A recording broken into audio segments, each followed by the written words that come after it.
पौराणिक युग में शांतनु नामक एक सिद्ध साधु थे। इनकी पत्नी भी एक सिद्ध धर्मपरायण नारी थी। कहानी उस समय की है जब शांतनु और उनकी पत्नी बहुत वृद्ध हो चुके थे और उनकी आंखों की रोशनी भी चली गई थी। इन दोनों का एक पुत्र था जिसका नाम था श्रवण कुमार। श्रवण कुमार बहुत ही सरल स्वभाव का व्यक्ति था। माता पिता के लिए उसके मन में बहुत प्रेम एवं श्रद्धा थी। वो दिन रात अपने माता पिता की सेवा करता था। अपने माता पिता का बच्चों की तरह लालन पालन करता था। उसके माता पिता भी स्वयं को गौरवशाली महसूस करते थे और अपने पुत्र को दिन रात हजारों दुआएं देते थे। कई बार दोनों एक दूसरे से कहते कि हम कितने धन्य हैं कि हमें श्रवण जैसा मातृभक्त पुत्र मिला, जिसने स्वयं के बारे में ना सोचकर अपना पूरा जीवन वृद्ध नेत्रहीन माता पिता की सेवा में लगा दिया। इसकी जगह कोई अन्य होता तो विवाह के बाद केवल स्वयं का हित सोचता और बूढ़े नेत्रहीन माता पिता को कहीं छोड़ आता और खुशी से अपना जीवन व्यापन करता।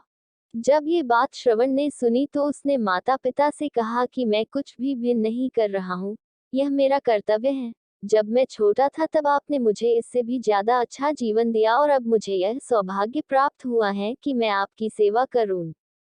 आप दोनों जो भी इच्छा रखते हैं मुझसे कहे, मैं उन्हें अवश्य पूरा करूंगा। तब शांतनु और उसकी पत्नी कहते हैं, पुत्र श्रवण, हम दोनों की आयु बहुत हो चुकी है। अब जीवन का कोई भरोसा नहीं है। किसी भी समय हमारी आंखें बंद हो सकती है। ऐसे में हमारी एकमात्र इच्छा है, हम तीर्थ यात्रा करना चाहते हैं। क्या तुम हमारी यह इच्छा पूरी कर सकते हो?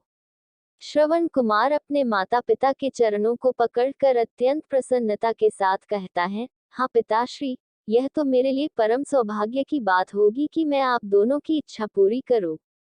श्रवण अपने माता पिता को तीर्थ करवाने हेतु एक कावड़ तैयार करता है जिसमें एक तरफ शांतनु एवं दूसरी तरफ उनकी पत्नी बैठती हैं और कावड़ के डंडे को अपने कंधे पर लादकर यात्रा शुरू करता है। उसके हृदय में माता पिता के प्रति इतना स्नेह है कि उसे उस कावड़ का लेश मात्र भी भार नहीं लगता।